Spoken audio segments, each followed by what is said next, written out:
211 mark, and I am so honored for our next guest.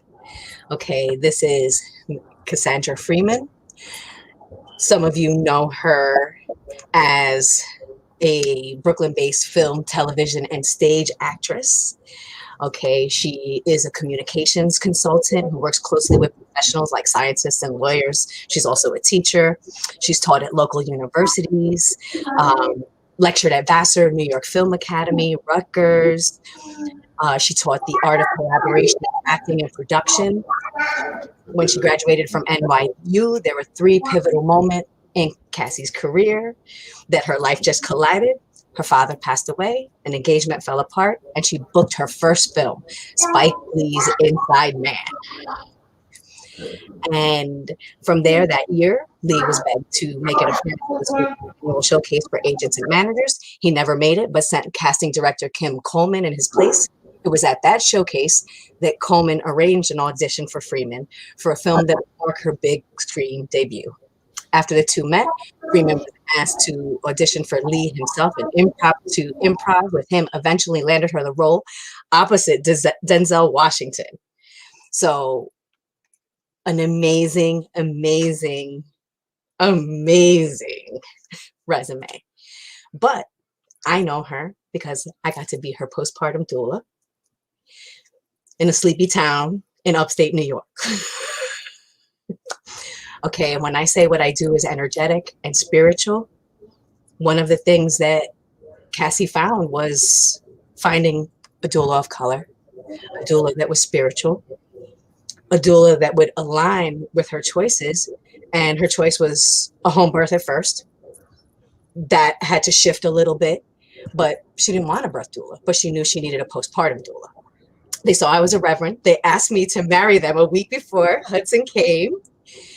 And then the caveat to all this is that Cassie had a broken ankle at 7 months.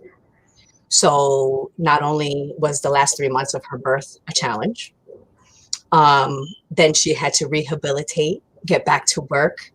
I want to say Hudson was 6 weeks old before we tied him to you for the first time, and you were able to roll away with him? At least, yeah. I mean, at least, yeah. Because I couldn't walk when he was born, and I think it took at least a month or two, more than a month before I could actually walk, yeah. Yeah, it's crazy. When you talk about it, it makes me want to cry, like, that poor woman.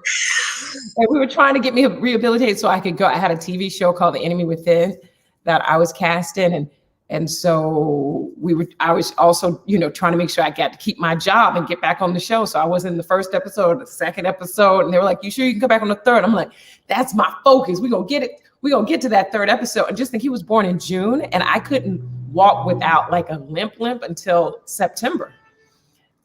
So I almost went a year not being able to walk, because it was like 3 months of that, then 3 months of rehab, and then 3 more months to try to just walk, because you have to relearn to walk. But it's just magical how I found Meriday. And the first thing I'll say is finding Meriday was like finding an angel in a messy, messy world. Because first of all, I'm sure this exists and I couldn't find it. So if it does exist, it doesn't exist in a plain way, it was really hard to find people of color who are doing any work in the doula space. And so most of the women I saw, there were white women, maybe Jewish women. And literally I was like, I guess I'll go Jewish, because I wanted someone who was connected to something that wasn't connected to this American culture, but something that had like deep wisdom of culture and ceremony, and just the wisdom of the ancestors is really what I wanted. And when I say I hit the jackpot, so I think there's something very mysterious about when you're pregnant, you start calling in the people and the people find you, because obviously Meriday was meant for us, and I found her in a roundabout way. But long story short, I live here in Brooklyn, but I knew I didn't want to have my baby here. I didn't want to, and if I had to go to a hospital, I didn't want to go to a hospital in Brooklyn. Just my whole feeling was, this is too city, and I felt like I wanted to be more connected to nature. So we have a place upstate, but that was under renovation. So anyway, we stayed at a really lovely Airbnb And the woman there, I just happened to ask her, this white woman, there was no way this white woman should know. And I said, I keep asking people, I'm just going to ask. I said, do you know any people in the doula spectrum who are of color? And she's like, no, sorry. And then just before she got into her car, she was like, wait a minute. There's a woman I follow on Facebook, and I'm pretty sure she's of color. Yeah. And I said, what kind of color? And she was like, I can't tell you, but she's something. And I went to Mary Day's Facebook. And so it just makes you realize, like, you don't know. The people might not need you, but their people might need you. And this woman, she ain't had a kid, but she knew enough of seeing her post over time. And so I found Mary Day like that. And it was a miracle that we found Mary Day. And as soon as Mary Day came over, let me tell you, Mary Day, listen, let me tell you, it's so funny. Yeah, I'm spiritual, but I'm someone who believes in, like, you need to have expertise. And she showed up like this, like, woo-woo spiritual, but she had the facts all in a binder. And she was like, page 12, you can reference this, you can reference this. And I was like, and then I'm gonna stop talking, then you can ask questions. But then the most amazing thing about Mary Day, which really, and this is like the piece of information I tell everyone. The thing Mary Day said to me that I tell everyone is, she was like, and when you're about to deliver that baby, oh, and P.S., she told me this before we ever hired her, which is how I knew she was right for me, because I thought whatever you do it out of love, not out of a paycheck. And she just gave all this information out of love. And she said, no matter who you go with, she's like, when you're in that deep moment of that in between when we're about to birth that baby, she's like, you need to go to a space inside of yourself. And she said, look to see what ancestors come to you to help you in that space. And I'm pretty sure she said it, but even if she ain't said, let me tell you, it happened. And in that space, just before I pushed Hudson out, there was like, I saw my grandmother who's been gone for like, 6 years. She showed up, my mom showed up. And then like this world of women like surrounded me. And I was in the middle of that circle crying, saying, I can't do it. I can't do it. And they were saying, yes. That's all they said. Yes, yes. And I kept going, I said, I can't do it. And I said, I need someone from the Paul and from the Freeman family. I'm Freeman, my husband's Paul. And I said, I need y'all to come here and get that baby.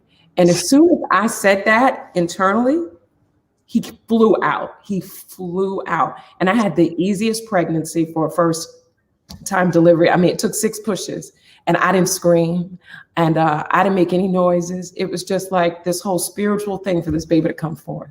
But I know it's because of Mary Day. Okay. Thank you for saying that, Cassandra. Thank you so much. And I'm coming to you. We haven't met. We're meeting now. Mary Day is my mentor doula. She's going to get mad at me, but she's like my mommy doula. Here we go. I'm sorry I had to say it. But she does come with that info. Because even where I'm at doing what I do, I always have to pick up the phone. And it's awesome because now we're going virtual. So like we're virtual doulas. But I'll go on the phone and I'll be like, Mary Day, today he's coming. She's having a baby. What is it? And now I don't even think that she pulls out the binder. I think it's all a mental binder now. Like she'll be like, and remember this, and don't forget that, and be mindful of this. Carrier of wisdom, that woman. She brought the binder not for herself. She brought the binder for me. She don't need no binder. She the carrier of the wisdoms. Okay. And you know what else I love is that she said she spoke directly into her people. She was like, I come from the tradition. What, Meredith? Who the people? Who the peoples? Who your people? Yeah. And I was like, I don't know them peoples, but I need them peoples here. I really think there's a rebirth in general in our culture where people are trying to spirit hack. They're like, how do I bring back the spirit when we live in a world and a continuum where everyone is severed from their traditions, they're severed from their ceremonies. And she was someone who was like, nope, I'm living all in these, in all of that space, you know? And also what I thought was really interesting is like, Mary Day came, but before her, we had another woman that showed up, and this was her energy. I said, what do you do? Whatever you need. Well, can you talk a little bit into it? You tell me, what do you need to tell me? Like, she was like, no information. And I'm like, this is my first time. I don't even know the right questions to ask. How about you go through a list of things? And I'll be like, yeah. Also, who knew? And here's the other thing. I didn't even know postpartum doula was a thing. It was just something I knew I needed. And so I think that's the other thing that's really interesting about, you know, not having a baby. And then all of a sudden you find yourself pregnant and then you start to learn all this information. And my husband is a very healing personality. And so I knew I didn't need anyone in that room. And I was right. Like, Hey, Papa my Tom. husband, Tom, honey, my husband, he's white man, but this is the most spiritually centered white man I've ever met. Okay. And in that room, first of all, I got in the bathtub for a little bit at my house. And then I was like, get me out of this bathtub. Like, I had such an idea, and that idea did not work out. Like, in the moment, I was like, nope, this bathtub is not giving me joy. A shower gave me joy. And then when we got to the hospital, and we made a point to get to the hospital at the last moment, and I had a midwife. And when I got there, he went into the bathroom of my room, of the hospital room, and changed out the shower head for a more powerful shower head. Then he had tea light candles that were like, battery operated. He put them all over the bathroom. He had mute. My husband made a whole mood, okay? And then he just used that shower head just to like make me relax. And then at one point, I got to that point where I was like, you know what? I can't do this. I think we're gonna need the drugs. And my husband was like, that's not our plan. And it was the only time I screamed, and I pulled him. I was like, Jesus, God, just help me. And he did the best thing. My husband said, okay, I talked to the nurse, and she's going to bring something. He talked to the nurse. And I don't know any of this, so I'm hearing this for the first time. He didn't talk to no nurse. And I said afterwards, I was like, what happened to the nurse? He's like, oh, no. I just did that. He's like, I read in a book that at some point your wife is going to say, give me the drugs. And you just tell her whatever she needs to hear. And that really did help. So I kept thinking every time someone came through the room, I was like, they're coming?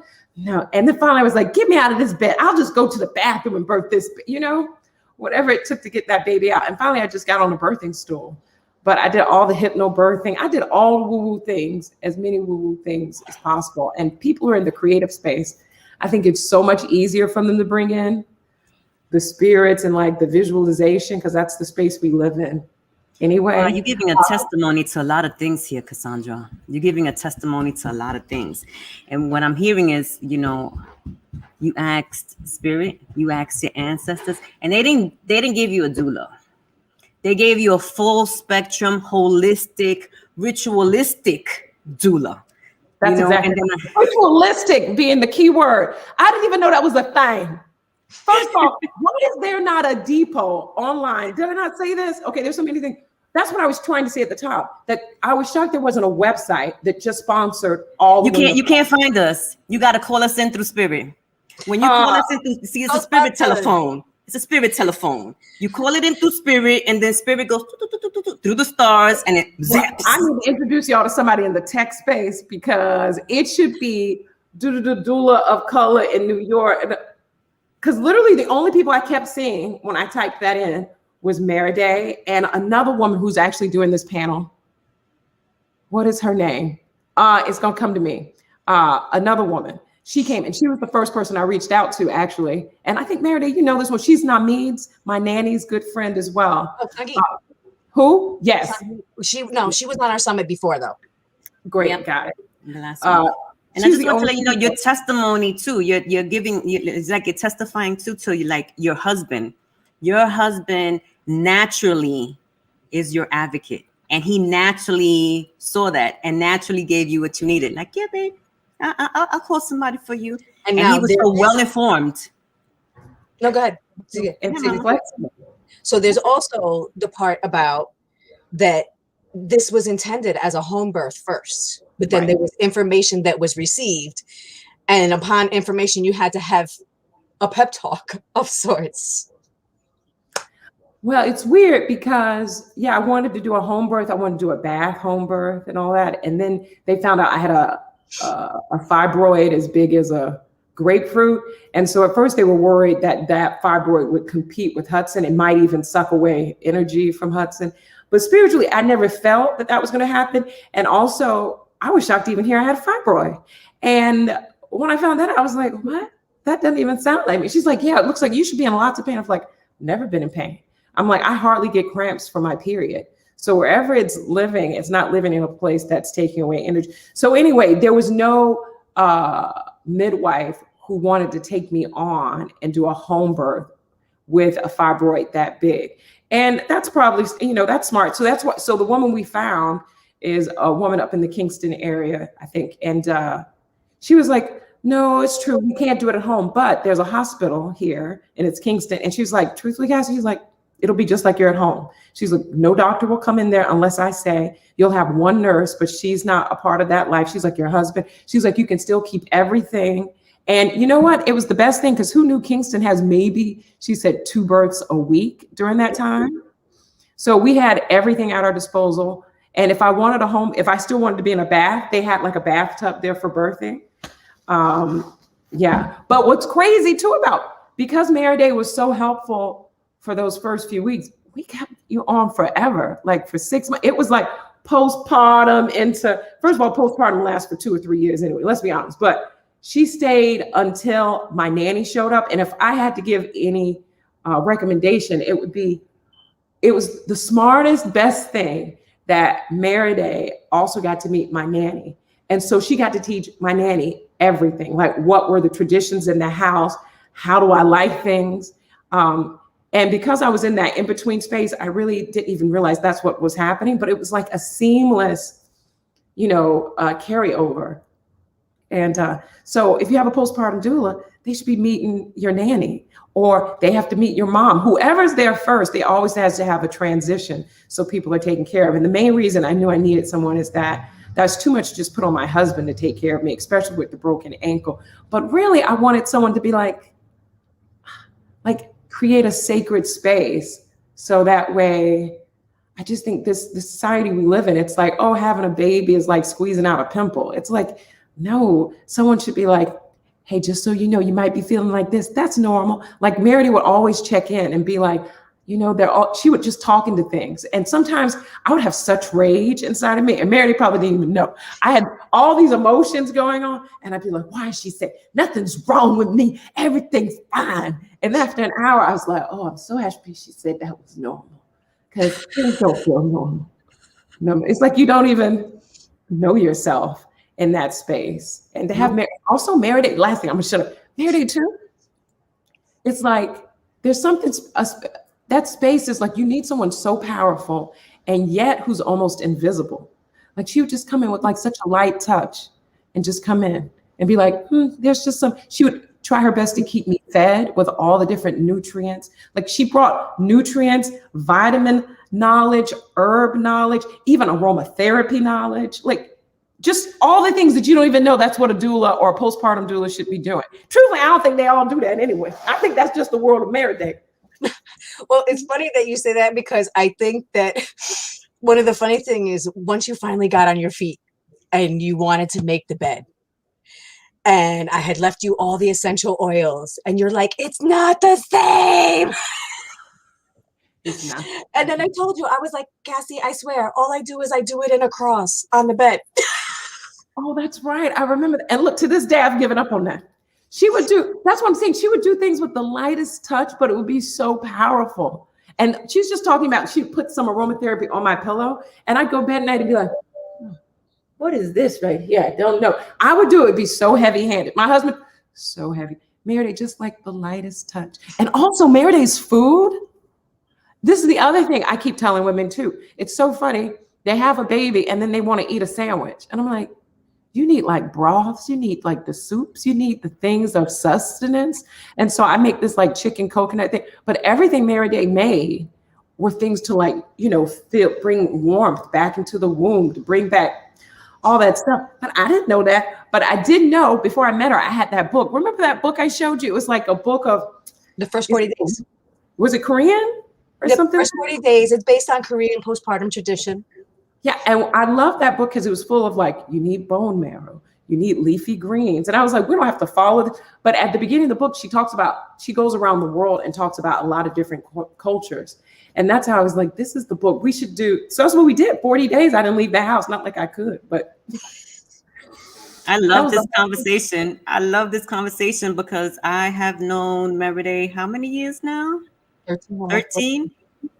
13 going on 14. So when I hear you talk, Cassandra, I'm like, yup, that's Meredith. Eat the foods that'll warm up your belly to bring it back in. And we call that the goddess. That's the Meredith, the goddess, that she comes in with this energy, and that's in her full power. I hear you talking. I'm like, yep. Women need goddesses when they've just made a transition to an elevated goddess status, right? You know, in a perfect world, women would have like, you know, I would think like 6 different goddesses all coming into that space to heal that woman and to bring her back. So to have one powerful woman, okay, I'll take it. One powerful woman is great, but we live in a world where people don't even get that one. You have your mom who might be broken too. That's why I tell people, it's like, you need someone who's coming from a place of wholeness to set you up for some wholeness. This is a powerful testimony, because once again, because I know Mary Day from, you know, other spaces, what you're saying and what I'm hearing is, you know, because you were looking for someone with that spiritual, ritualistic element. It's like Mary Day came with her ancestors. So if you are connected with your ancestors, you bring in that whole tribe of women, all that energy in. And that's so important in the work that we do, you know, to have someone that's connected and that does the work on themselves. You know, we can talk about it all day and it'll just be words, but when you're actually putting into practice and, you know, the words that you're speaking, Cassandra, honestly, you know, it's a testimony here, you know, to what, you know, she speaks, to what we speak and what we're doing in the space. We tell everyone, you know, be exceptional, give exceptional service.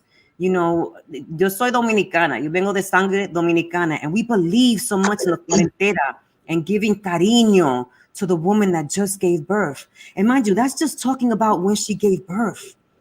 It's when she's thinking about the baby too, you know, that we come. She's a mother right then already. Yes, yes. And you didn't get just, and that's why I say you didn't get just a doula. It's a full spectrum, holistic, ritual, spiritual doula. It's a big difference, you know. And people say, and I'm one not to be like, don't drop titles, but those things are important. Oh, you know, drop the titles. People can't find you if you don't have it. I've had a great career, but people can find me based on the titles that people know me as. So if you know I've worked with Chris Rock and Tracy Morgan and I don't know who else, then you're like, oh, this is a woman who we know she can probably work with any leading man. That is right. Oh, she worked with Denzel Washington. Oh, we can bring anybody over here to play with her.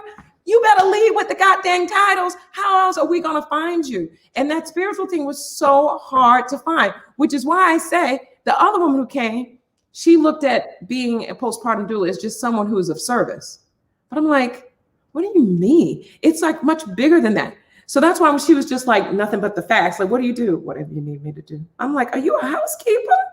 Are you a doula? Like, what are you doing? I need you to speak into and not be ashamed about it. If you can't do it, bring your girlfriend who loves to talk about you and let her speak you up, because that's how I got my nanny. And my nanny is just, again, she's like another part of like Mary Day. She's like a fairy from Mary Day world or something like that. She's like the biggest blessing in my life as well. And I can't even imagine, but because I was able to set myself, my husband, and my son up in those first, 3 to 6 months, then it just made me feel like, oh, I do know what I need. And thankfully, I have a husband who was flexible enough. Like, my plan was not to have that baby upstate, but a woman came here to our house to Airbnb, and she said, oh, Red Hook, so cute. I used to live here, but then I had a baby and I moved upstate. And I was like, what do you mean you had your baby upstate? And I turned to Tom, I was like, oh, okay, that's what we're going to do. It was as loud and as like firm as anything. And Tom was like, oh, yeah, that's true. I'm like, yeah, we're not having that baby here. But up until then, and then there's that great documentary. What is it? The Business of Being Born. Yo, everybody, as soon as people get pregnant, especially Black women, that should be the first place you go to. And this is another thing I'm speaking to as well. And I'm sure other people have talked about this is. Well, we'll be screening it. Oh, yeah. So, my husband worked on that. My husband's a Emmy Award-winning sound designer and music creator for film and TV. He did that movie way before he ever met me. And when I first got pregnant, he's like, you got to watch this. Because before that, I was like, I'm just going to have my baby down the street. But let me just tell you, this is kind of world. This is how they treat Black women. Now, look at me. I'm just a regular old Black lady out here. Okay. If you don't know who I am, I'm just, Veronica. I don't know. You don't know me. And how many doctors did I have to go to who didn't talk to me in a way that made me feel seen and heard and all those things? And so the first time I was pregnant, I left my original doctor because I had a miscarriage before Hudson, which my doctor said that was probably going to happen because I was on birth control. I had like an IUD for years. And he's like, it's really normal. He's like, but what your body just said is I can conceive. So you don't need to worry. He's like, your next baby, when you're ready, it's going to come. But other than that, that doctor, when he looked inside of me and saw that I had the miscarriage, he's like, well, of course you got a miscarriage. Look at all this junk inside you. You calling my womb a junk? I could not hear that again. And then I remember every time he put the sonogram, the one that you put, the vaginal sonogram, he would just put that thing in me like I was a cow. And I'm like, I'm a human being. So I thought, as soon as this baby passes through, we will not be having my actual baby here.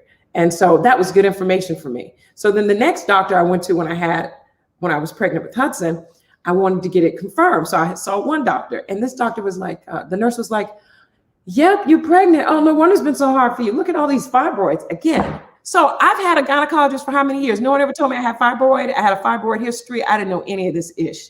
Okay, that's number one. Number two, this person's like, well, look at all this stuff in here. No wonder you can have a baby. Why would you talk to someone like that? You're talking about someone's private parts. I wouldn't say that about somebody's house. Why are you talking about my womb like this? And then she said, so you gonna have the baby? Yes, I'm gonna have the baby. Are you sure? Yes, I'm sure. All right. I said, no, this is good news. She's like, so I just want to confirm you're gonna have this baby. And I'm like, why does Ish keep asking me? So then the doctor comes in, and it's a woman, and it's a white woman. She's like, okay, so it says here you're pregnant. Are you gonna keep it? And I'm like, so right then and there, I got scared, and I thought, nope, we're not having my child here. Why they keep asking if I'm gonna keep this child? Like I'm dangerous to. So then I went to see, and I'm gonna say it out loud. The next place I went to was a place called the Park Slope Midwives or the Park Slope Midwifery. I was so disappointed in these people. And if someone here works for them, well, good for you. And maybe you the one that this doesn't apply to. But I'm gonna tell you my experience there. So again, I was looking for a midwife. Y'all, all midwives are not created equally. There are some midwives who are actually more like part of the doctor, more of like part of the hospital system, which means midwives. What are they called? Midwives. Yep, that's what they call. I didn't know this until this bad experience. They're called midwives, and they're not the type of midwife that's going to give you any type of spiritual help, and they're going to treat you like a number, or at least that's my experience with 2 or 3 of the doctors at Park Slope, and that tells you how many times I tried to give them an opportunity to prove me wrong. I went there, and I go into the office, and the woman's like, literally, she does this. All right, so I don't even know why they booked you today. I have too many things to do. I have a set of twins right after you and another set of twins after that. So we'll just look over this really quickly. So do you have this? Do you have this? Like literally talking fast to her to get me through. She's like, okay, let's go into the room. Let me listen to the baby's heartbeat. You heard it for like a minute. Boom, boom, boom, boom. Okay, yeah, the baby's in here. Really, I don't have time for this. I'm just exhausted. Congratulations. Next time you come back here, we'll do a more in-depth thing. This is my first time being pregnant. And you just don't. So then I was like, you know what, Cassie, calm down. Maybe this woman was having a bad day. So then I come back again. And the second time I come in, I was having all these headaches. And there was at the Park Slope one, you have to get to know all the midwives because you don't know who's going to deliver. So you got to meet them all. So I meet woman number 2, and she comes in and she's like, yeah, hey, how you doing, Cassandra? Okay, so how you feeling? Okay. And I was like, oh, well, my name's Cassandra. I'm like, what's your name? She's like, Kathleen. I was like, okay, Kathleen, nice to meet you. First of all, she had like, what? Can I get your goddamn name? Then she's like, have you been having any problems? I said, well, I've been having a lot of headaches. And she's like, you're pregnant. Of course you're going to have headaches. And I was like, beep, beep, beep, time to get out of here. Because Michelle Obama had just lost her friend who's in this world of education. And guess what one of her signs were? Headaches. It was a big thing on NPR. And I told Tom, I was like, these people, and guess what? I got the same treatment around my ankle. I kept having this horrible, horrible feeling in my big toe after surgery. And I kept crying to people like, something's wrong with my toe. They're like, yeah, you just had surgery. Ma'am, you need to calm down. Finally, Tom comes to visit me in the hospital. And I say, honey, my big toe has all this pain. He's like, what? He says it one time to these people. He's like, can someone check on my wife's toe? Something's wrong. They're like, oh, absolutely. I didn't even know. I'm like, I done told you this 20 times. You didn't care. But this white man came in here and he advocated, and now it's the truth. So even if you ain't got a white man, you need somebody to advocate for you every freaking step of the way. And so that's why Kingston seemed to be a good idea, that I found this woman, because she was the first person who actually sat down, took time, looked me eye to eye, asked me all the common sense questions that you ask somebody.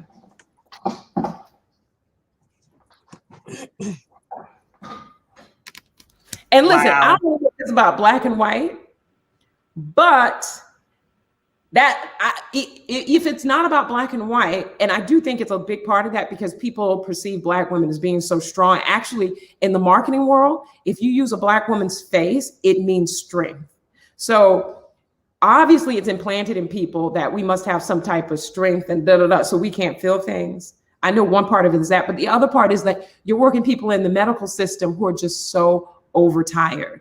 And so they just don't have the reserves to be one-on-one, which is why you need a doula, a postpartum, somebody who's like, excuse me, what she just said might be, I'm gonna be quiet now. So, but that's part of the thing too, because we don't want to make it about race, but there is implicit bias. There is structural racism. And so it's about addressing these things, because again, we see in New York City 3 to 4 times more black and brown women are dying. Why is that?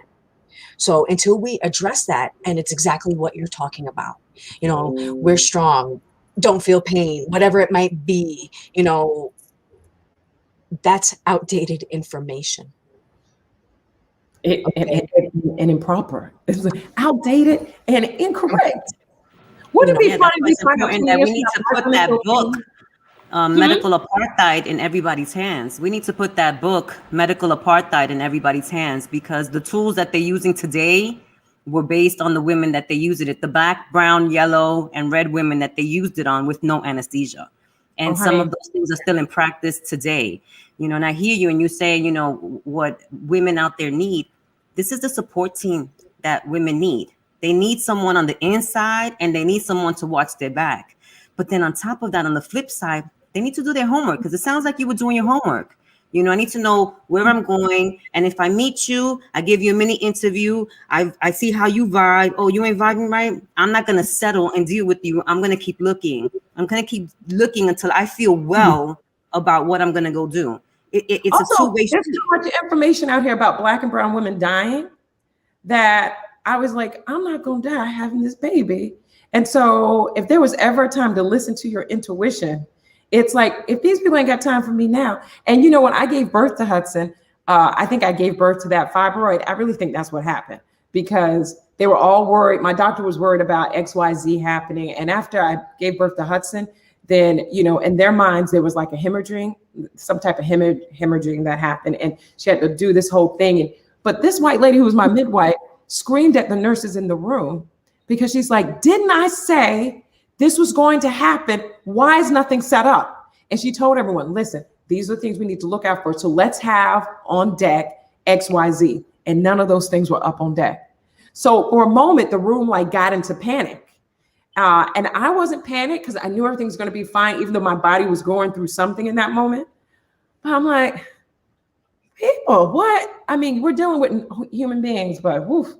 If you ain't listening to your intuition, and then that's guided me throughout this entire process. Like my son now, he's not in school. He's 2.5. So I created his own pod. I have like a little mini school I put together here with 3 kids, because I thought it was important that he stayed socialized and not just be stuck with his parents. So I'm good friends with 2 other parents, and we're very responsible about this COVID thing. And just in general, I've just tried my best to be like, does that feel right? I know what everybody else is doing, but do I want to do what everyone else is doing? I want to do something else. I'm going to do something else. I'm going to do that. And actually, I think I'm going to homeschool him for another 2 years until he's 5. And then I'll look into if I'm going to take him into a school or not. Maybe. We're going to see. I can't promise y'all nothing.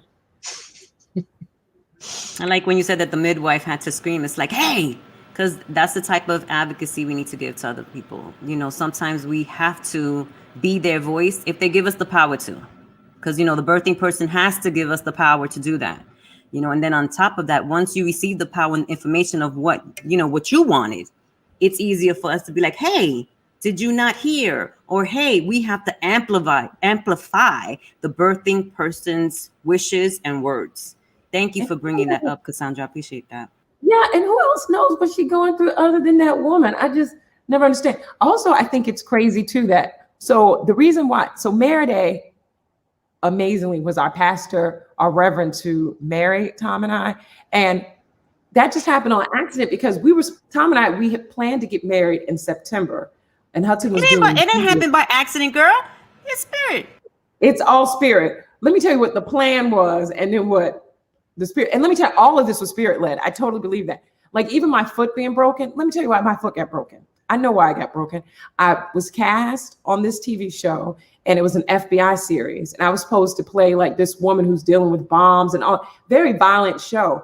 And when I booked it, I thought, oh, this is great money for my family. But spiritually, I thought, I don't really want to have my baby around all that violence, and he's still in my stomach. And so let me tell you, spirit was like, we're going to take care of that. Boom, we're going to break your ankle. They're going to still have to pay you. She's like, boom, we're going to break your ankle. We're going to make sure you get paid. And the producers and that network, were very litigious. They were so scared what was going to happen. But I know that happened because of spirit. But we got pregnant with Hudson a lot faster than we thought because people talk about how hard it is to get pregnant. And, for whatever reason, spirit was like, no, one try is good enough. So our marriage was supposed to be in September, thinking we wouldn't be pregnant yet. Also, so anyway, life had its plan. We had our plan. And so by the time Hudson was about to come, I was like, should we still wait to get married after Hudson's here? And then my broken ankle in this TV show, too many things happening. And so we just decided we should just elope. And so we just asked Meredith, it was like, do you know a reverend? And then before we asked, we saw titles are important. It's a part of her titles. Okay. And we kept looking and we're like, does she mean like Reverend? And she gave the most beautiful ceremony. And let me tell you, this sounds backwards and all the mamas gonna be like, no, all the old school mamas. But something about being married while pregnant made it even more, the intention behind what that marriage was about was just so different. Oh my God, that's the baby when he was a baby. Oh my gosh. Oh. So I'm a little jelly here because Mary Day Look married at this. Look at this. There's the wedding pictures right there, y'all. And can I tell you, my husband looks like he's from like the 60s because it was an election. The reason he looks like he's dressed so crazy is that we literally, like a day or two before, told everyone we're getting married. We're going to do it in our backyard. And we stopped at a vintage shop on the way there. And we were like, we're going to find our wedding rings in this vintage shop. And anything else. So my wedding ring was $10. His was $10. And that jacket was more expensive than both of them. Okay. Because he had a jacket.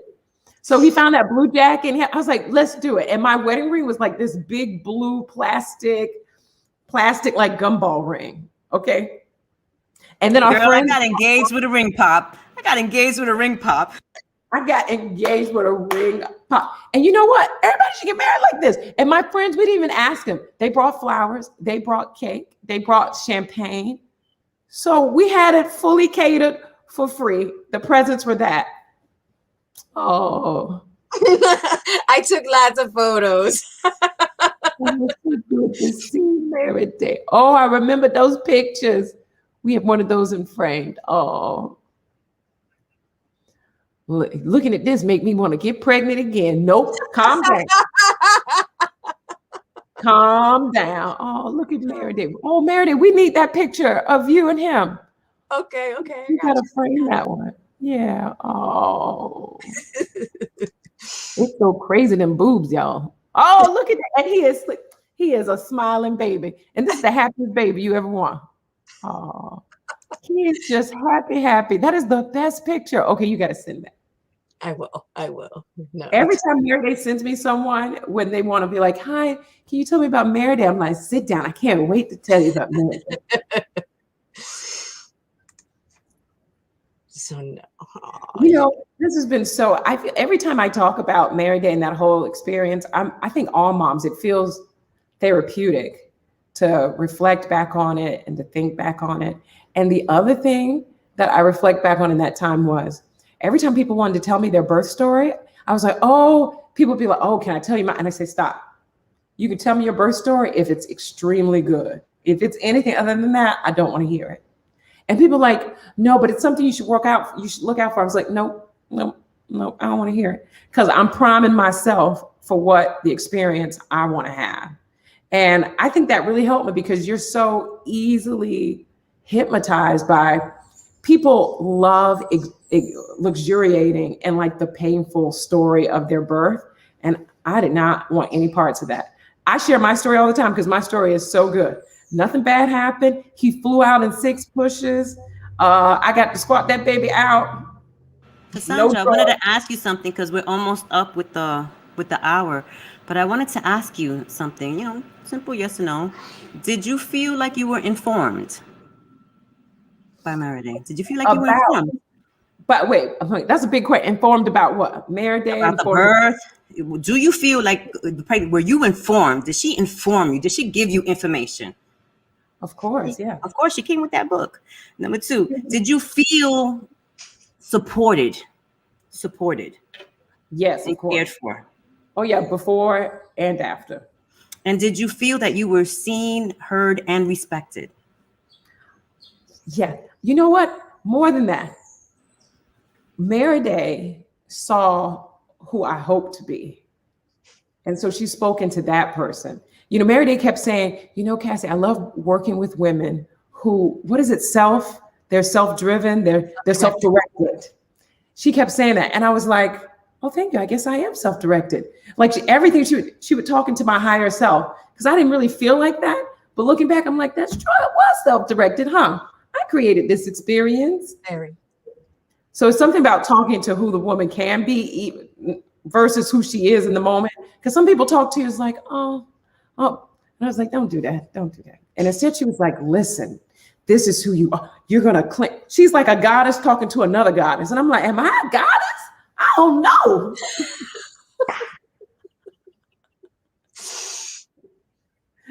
And my husband respected that energy too. And even when I had like a minute of postpartum depression, literally it was a minute, I just turned to my husband one day and I said, hey, I thought about this morning about hanging in the kitchen. I thought about like hanging myself, literally. And my husband, he handles stress so great. He didn't even flinch. He was like, so what should we do to not let that happen? And I said, I think it's just food. I think I need more food. So every morning when I'd wake up, I'd be surrounded by foods. And to this day, that's the remedy. It's like all those nutrients, those hormones. In the morning, I'm at my lowest because I'm depleted. So what? And to this day, even before the baby, I get depressed, hangry. So imagine if you're really depleted, you're going to be like, I'm ready to leave this life. And so I think it means a lot to have someone who can handle stress. Because imagine if he was like, what? Oh my God. Then it would have made it bigger. And I'd be like, yeah, now I have postpartum depression. Oh my. Instead, it's like, no, we're not going to even bring that energy in. There's a remedy. What do you mean? This is such a beautiful story. Thank you so much, Cassandra, for sharing your love, the friendship, and the professionalism with our co-host and our sister, Meriday. Thank you so much for being here. Thank you so much for testifying, testifying on your experience as a Black woman. Thank you. My last minute girl. Like, seriously, thank you for coming through and saying yes. Always a yes for you, Meriday. And if I'm a slow yes, it's because Hudson and life distracted me. And all of a sudden I was like, Meriday. I was like, was that last week? I'm always and I was just like, it's coming. It's all good. It's all good. She'll be on her mark. Meriday is the doula from the truth. Oh my God, I love you so much, Meriday. Thank you so much for including me in this. Thank you, ladies, for including me in this. It's such an honor to even be a part of this circle. More love to you. I wish. Where can we find you, Mama? You can find me on Instagram at least. Cassie Damsel. Is that who I am over there? Yes, that's who you are. Yeah, I'm crazy. So you'll get a little soul and a lot of laughter over there. Okay. Thanks, guys. Thank you. I love you. Thank you so much. Mwah.